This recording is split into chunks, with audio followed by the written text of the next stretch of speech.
Hello, hello, everybody. Crazy here, of course, today because we are officially, of course, we're doing the Beakman show. This is the show I've told a lot of friends about. I'm so excited to have Paul Zaloom join us today. For those who don't know, I'm here to educate you on him. Paul Zaloom was the titular host of Beakman's World, a television show back in the mid-90s that was an educational program. It taught about science to young, impressionable teens like myself. And it also was really funny. And I think that's something that was really different at the time. Sorry, I'm turning down the music. I thought a little music would be fun. So today is the Beakman show. So yeah, in just a few moments, we're going to have him join. We've been chatting on Instagram DMs. You may notice I'm back in my suit. It's a big suit day. Here, I have moved back into, I have all my home things. Many of you may know for the last few weeks, months, I've been broadcasting from a bunch of different locations. We've finally moved into a home here in sunny Los Angeles. That's why it is sunny outside and not dark the way it is in New York. Oh, I think we just got him. I'm going to invite him into the Zoom. Hold on one second. Send request. I've been looking forward to this so much. You cannot believe it. Hello, Paul Zaloom. Hey, how you doing? I'm doing good. Thank you so much for being on the show. As you can imagine, I'm a big fan. Right on, man. It's great to be here. Thank you. Well, I'm going to just get things started. We have a fantastic show. I'm going to get my little deck going here. I'm going to flip things. Hold on. Let me flip this for you. We've got, it's What's the Big Idea? My name is Eric Cunningham. We've got some questions for the one, the only. Well, let's see if we can get this to work. Sorry. There we go. Paul Zaloom, yes. Most people probably recognize him from Beakman's World. Oh my God, I love how colorful your backdrop is. You have a lot of lovely things in there. Well, when we were talking, we wanted to really make this show specifically for you. And so we thought, well, what's a topic we could quiz you on that you might have already natural knowledge about? And of course, you played Beakman.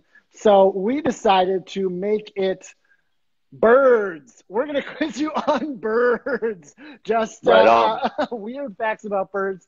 And then we will build up to a big idea, a world-changing idea that might be real or fake.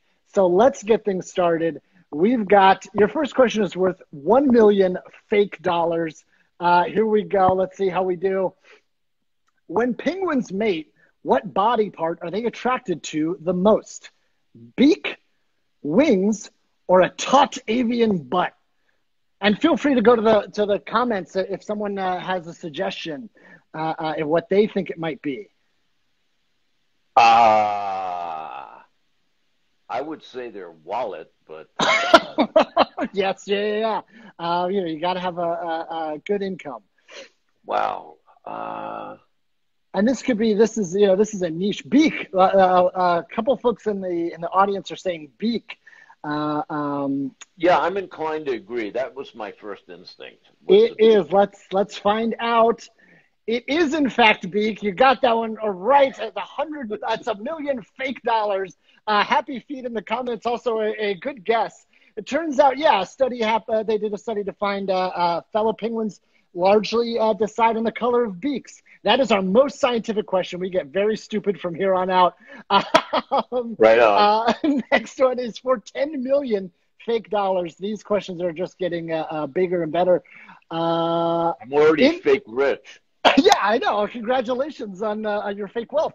In the 80s, where was Big Bird arranged to make an appearance before it was called off? A Big Bird, Reagan's inauguration, on the space shuttle, or the trial of Oliver North? Where do you think Big Bird was supposed to appear, but it got canceled? Wow. And again, the audience can chime in as well if there's any guesses. Yeah, I'm gonna go with the space shuttle. The space shuttle. All right, let's see if you are correct. Of course, you're correct. Big Bird was slated to be on the space shuttle. Carol Spinney was supposed to be on it, did all this stuff, and then the suit is too big. That's it. That's the only reason it didn't happen was the suit was too big. I mean, can you imagine if Big Bird had been on the space shuttle? That would be amazing. I went to a dinner for Carol Spinney, actually. Really? Yeah. Wait, A so for dinner what? honoring him. Oh my God. Yeah, it was the Henson folks had this lovely dinner that was like a fundraising. I feel like And I'm so jealous of your life. Wait, so you went to a Henson fundraiser for or honoring Carol Spinney? I did indeed. Oh I my actually God. did a pilot with Jim back in the Really? day. Yeah, he was quite a fan of my puppet work before I did the Beakman thing. I And I did yeah, want to ask the penguins at the very start of Beakman, was that your idea? Because I know you do puppetry, or was that kind of just someone threw it in? yeah, no, that was not my idea.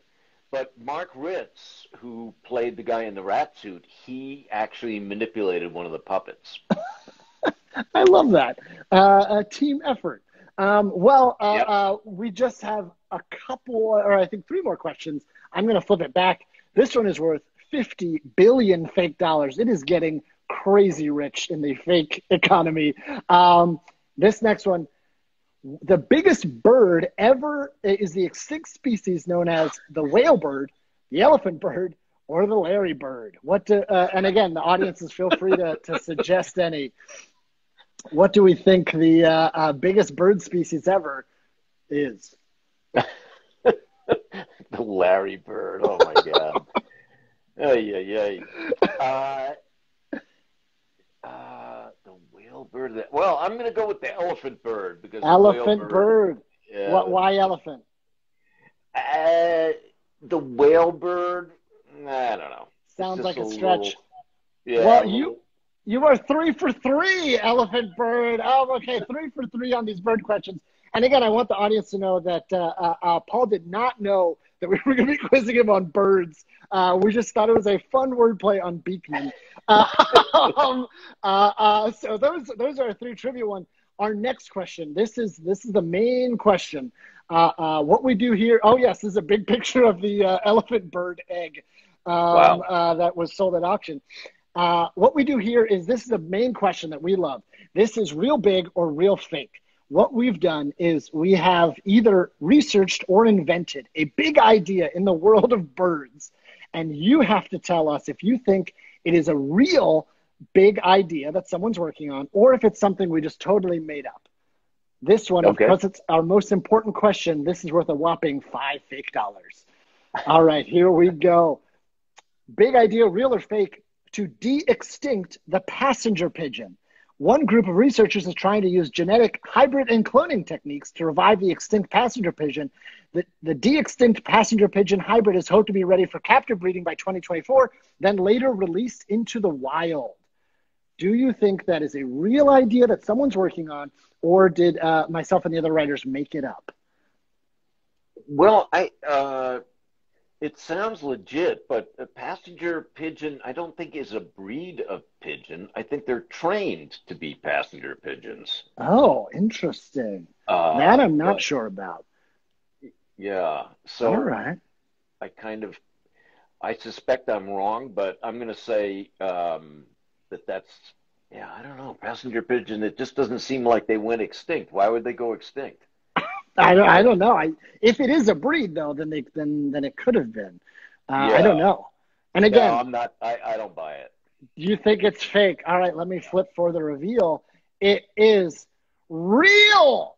The organization is called Revive and Restore. Here's their LL Bean font. They have a passenger pigeon project. They have a woolly mammoth fellowship. They also were the first cloned wild horse. They're doing it. They haven't done it, but they're trying. Is that surprising, or what are your thoughts?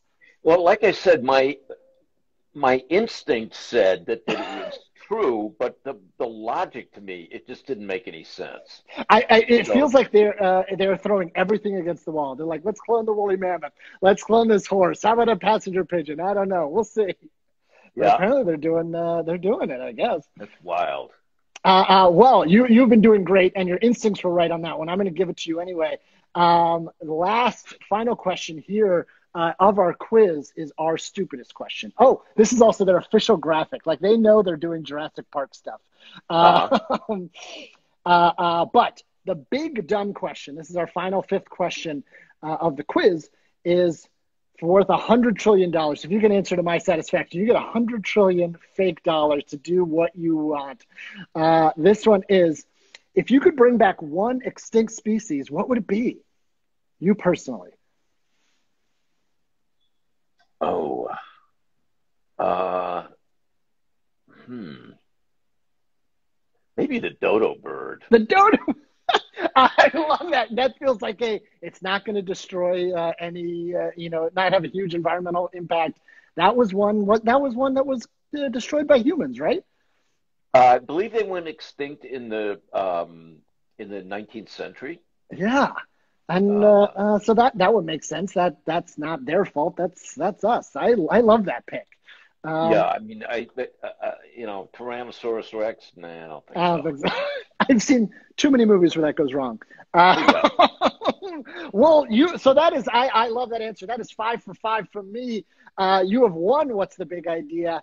I did want to ask, are there any big ideas that you read about that you're excited about, or anything like that? I mean, you have that vision. I wanted to hear from you. Well, my one of my big obsessions in life Yes. is art, and I've been wondering when can we get back to museums, and Yes. how will the art museum experience be different? You mean Uh, post-COVID? yeah, Yeah. yeah. Will it in fact be different? And I think in a lot of ways it's kind of brings up a larger issue, which is how will things be different? Yeah. I mean, Because how have you? there's already so many differences in the way we communicate Yeah. and relate to each other, and I feel like I'm sort of timid about going back into the world again, and I wonder how common that is with other folks. Yeah. And I mean, it's like I'm chomping at the bit to go to art museum, yeah. because it's my hobby and it's what I love to do. Uh, but I think I'm going to be reluctant to take that step. And I've had the vaccine. I had a couple, but anyway, No. it may be a small idea for most folks, but it's a big one No, for me. I mean that is the big idea. I mean, COVID is the big thing this right now.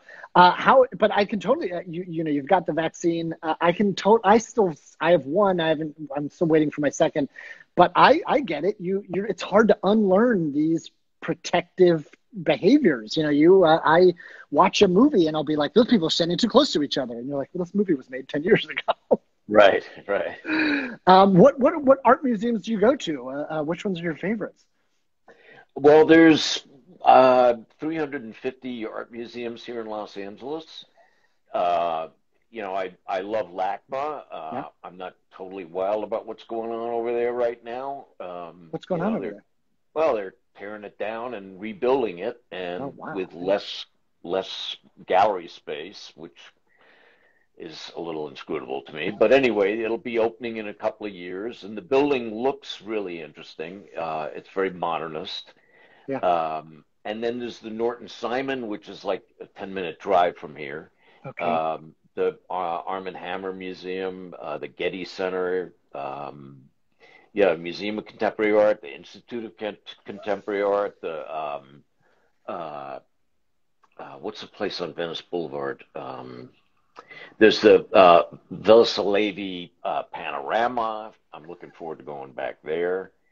So yeah, a lot of places, a lot of art. I mean, this is so coincidental. I literally today have moved to Los Angeles, literally today. So all of these art museum recommendations, I'm gonna go to these. This is so exciting to And have these the serendipity. Museum of Jurassic Technology. That's the one I I'm have really heard of looking that one. That one, at. have you been to that one? Yeah, many times. That's a weird Yeah, one, right? For viewers who haven't been there, what is the vibe there? uh, it's really a museum as a work of art. So it's like the museum itself is a work of art. And that's what's so awesomely amazing about it. And plus, you can't tell when you're there what's real and what isn't real. Uh, Oh my and God. yeah, it's an amazing place. Aesthetically beautiful. They have wonderful um, exhibits. They have concerts, and there's a tea house, and it's aesthetically unbelievable. And so, yeah, I'm really looking forward to getting back there. I mean, I love that you hosted a science show, but you have this deep love of the arts. And I will say, I just wanted to gush your show. You know, I think you really did such a great job of combining, yes, education, but you made it so funny and entertaining. And that never went away. And I just wanted to say I loved what you did with the show. And and it's no surprise that you are such an artist now, and not just focusing on science, but really doing puppetry and comedy and all that stuff is no And surprise. I should say a big inspiration for Beakman's World is this guy right here, Soupy Sales. Soupy Sales, You see this card? yeah. Right there, that's him with a pie in his face. He was a kid show host when I was a kid, and his show was hilarious, and he was a big inspiration to Beakman. Oh my God. Well, I love this. This has been fantastic. Honestly, an honor. I'm so grateful that you joined us for What's the Big Idea. Any last plugs or any other museums people should check out, or any or websites or anything where they can follow you? Well, I'm making these short movies these Yeah, days about with Santa Claus as the lead character, I was watching and them. yeah, and on IGTV and on YouTube, the YouTube page is called Fruit of Zaloom. Fruit of Uh, Zaloom. yeah, but also on Instagram, I guess on this account Yeah, that I'm talking to you, the yeah. Paul Zaloom account. I'm not super savvy with the whole social media thing.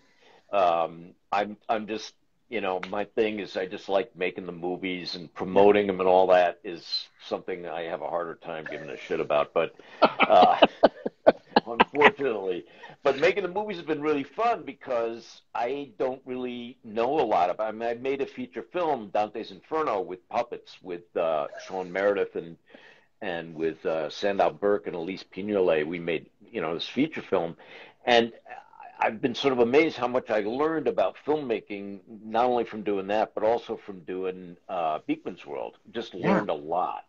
Yeah. So it's been fun. It's been interesting, and they're political satire. They're about issues. We're just finishing up now an episode that's about the Great Pacific Garbage Patch. Oh my God. Well, yes, that I love that you're hitting that issue. The ones that are out are so funny. It's Fruit of Zaloom on YouTube, and then they're also on your account right here. Yep. Right. All right. Well, everybody go check it out, and also join us next week on What's the Big Idea. We've got more questions, another guest. Thank you so much, Paul Zaloom. This has been an honor. Oh, thank you, and thanks to all the folks in Brazil, Mexico, and Panama, and Vermont who seem to be tuning in here today. So thanks for having me, and thanks for this whole thing. It's been fun. Heck yeah. Bye. All right, see ya.